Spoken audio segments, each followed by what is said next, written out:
What's up? We are live. Fire with Dad, baby. What are you looking at? You're looking down here. The camera's up there. Oh, you were looking down. You're still looking down there. oh, now look right Okay, there. now you're looking at the camera. So, what's up? We're back. It's our first Fire and Dad in person in a while. Exactly. The pandemic. I guess we're moving out. We're getting out, baby. I had my first event today, live, the Sharonville Chamber, listening to John from Plain Storage talk a phenomenal speech, and he talked about getting focused and getting rid of these distractions, but creating some more consistency in your life. Now that we're out and about, start getting more focused. Okay, so speaking of consistency and focus, I personally have found it tough. I made a pact to myself Monday. I was thinking about it this weekend, and Monday I had the straw that broke the camel's back.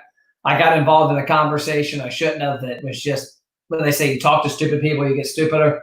And I just said, you know what? There's three things to me right now that are important: my family and friends, my business and my clients, and I like playing with cars. And so I'm like, you know what? That's all I'm doing. Exactly. I'm done. Well, one of the things I find with people who get unfocused is they forget how they got focused to begin with. One of the key things is you have a quiet time once a week or once a day or whatever your thing is. You sit down and evaluate what you're going to do that day, maybe create some ideas off of what you're going to do, and that allows you then you write some things down and you then can stay focused. The other thing is this: people have a tendency not to follow their calendar. You have your things to do, but you don't put them in your calendar. So now you've forgotten what the things you're supposed to do that day. And the next thing you know, you're all over the place and you lose your focus, because guess what? You're not looking at your things to do sheet anymore because you put it down and you haven't looked at it.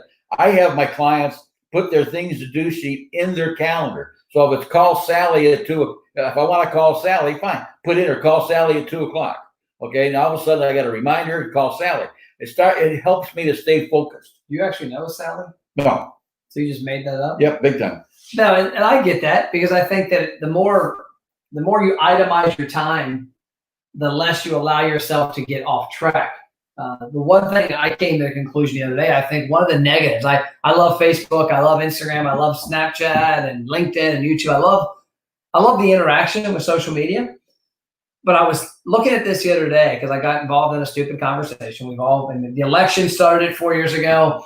And I think ever since then, there's just been so much toxic stuff out there that sometimes it's hard to not engage. But I started wondering where this comes from. And what it is, what I came to the conclusion is I looked at my Facebook friend list. And if you think about the people you play golf with, the people you go to lunch with, the people you work out with, there's an effort to be around each other and there's a friendship.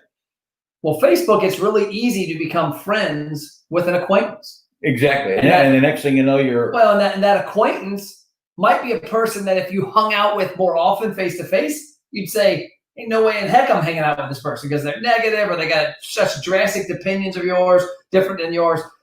And I looked at my Facebook and I'm like, wow, I'm allowing a lot of acquaintances to influence my mindset.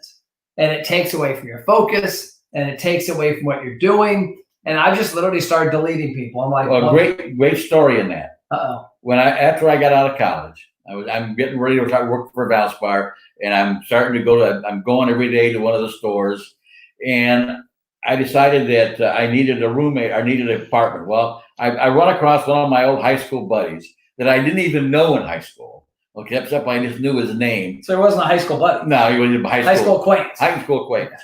And he's going, I'm looking for a roommate. Okay, and he says, I got 2 rooms in my apartment, and I can't afford to pay both for the rent. How about moving in with me? I'm big game. I get in, moving with a guy. Okay, the guy is so far left that he's in those days, it was an SDSer. Okay, and he was going to all the riots in Chicago. What's an SDSer? Students for Democratic Society. Okay, I mean that's about as far left as you. He was off the deep end. And this is back in the 20s? This is, yeah, right, okay. And then I look around, he's carrying a gun. This guy, he's off the wall. I'm going, I got to get out of here. Yeah. So the next thing you know, I'm moving out, okay? And he's going, where are you going? I'm gone. I said, you're just way too much for me. I said, I don't carry guns. and I'm not killing anybody, and I'm not going to all the protests, so I'm out of here. But that's a perfect example. The complete opposite of you. Exactly. Yeah. And so I think that one thing that a lot of us have done, I've done, is I've put myself, we got a comment, let me get my mouse to work. I put myself, oh, it's mom. There you go. Hi, Mom. Mom says, take your sports coat off and chill. Nah, he's good, Mom. You're out of here. So, yeah, I think that what I looked at is I don't value, I've got a certain number of people, a very small circle of people whose opinions, I'd say this is wrong, that I value or that I take to heart. Like you're one of them.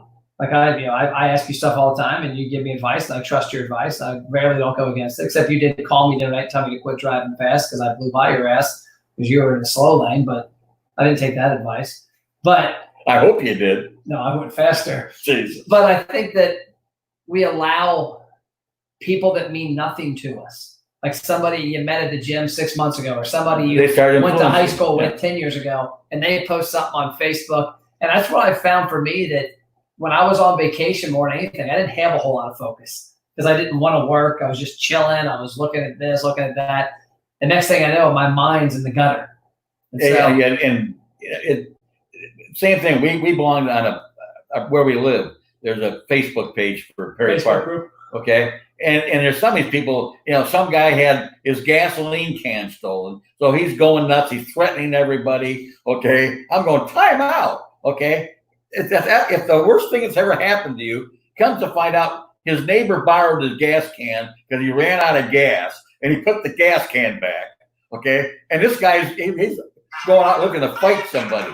He wants to fight somebody. I'm going, wait a minute. Okay. Why are people just off the walls? So I'm telling my wife, maybe we got to get off this page because it's just stupid stuff. Yeah. I mean, and all of a sudden you find yourself answering. You're typing in there going, what are you talking about? Next thing you know, you're involved in the whole conversation, and you're going, what the hell did I just do? Yeah, and it takes your focus away. And so that's what I'm telling you all. My advice, and this comes from a person who has broken my own advice, because I've like went into self-rehab a few times on commenting. You were almost in rehab on, was it today's Friday, Thursday? Might have been Sunday or Monday. Okay, we'll go into that. So what I found is that I was allowing, I'm a pretty focused guy, but I got a little off track.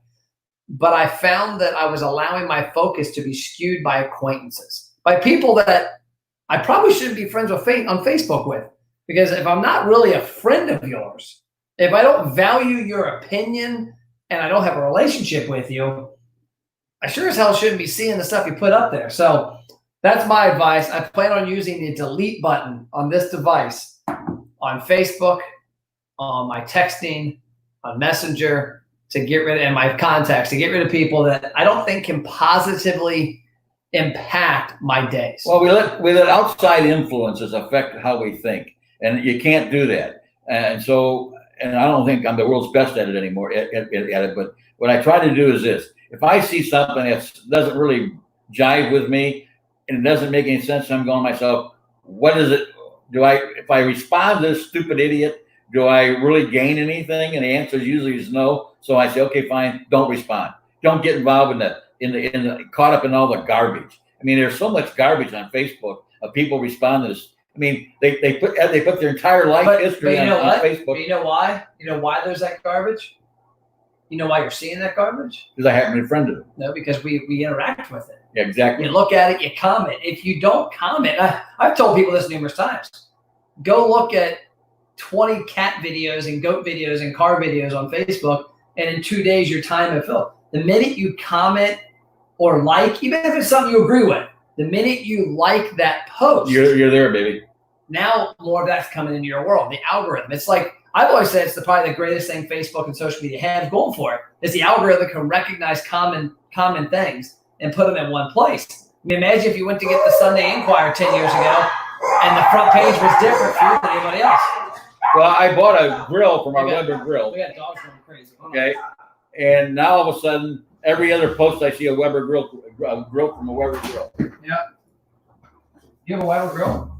Yeah, I got a little bitty one we use for our motorhome. Oh, okay. And I needed a new grill top because the other one got rusty over the winter, I guess. And so I ordered a new grill top. The wrong one came in. It came in for the bottom instead of the top, but that's fine. I'll have to go. That means you ordered the wrong one. Well, either that or I didn't understand what the words were. But anyway, every single Facebook post now I see is a Weber grill. There you go. Well, cool. So Jake, get focused. get focused. Stop letting people outside influence affect you. Get her down, baby. Get your head out of the sand. Make it happen. Cool. See you Jake. then. Adios. Hey, by the way, happy pre-Father's Day. Yeah. Happy Father's Day to you too. You're Papa Rooney I know too. you're not I'm not your dad. Okay, yeah, baby. I'll have a case of cigars, baby. Okay, a case. Or a box or a couple of cigars. One smoke. We'll go one. I got budgets. See y'all. Bye.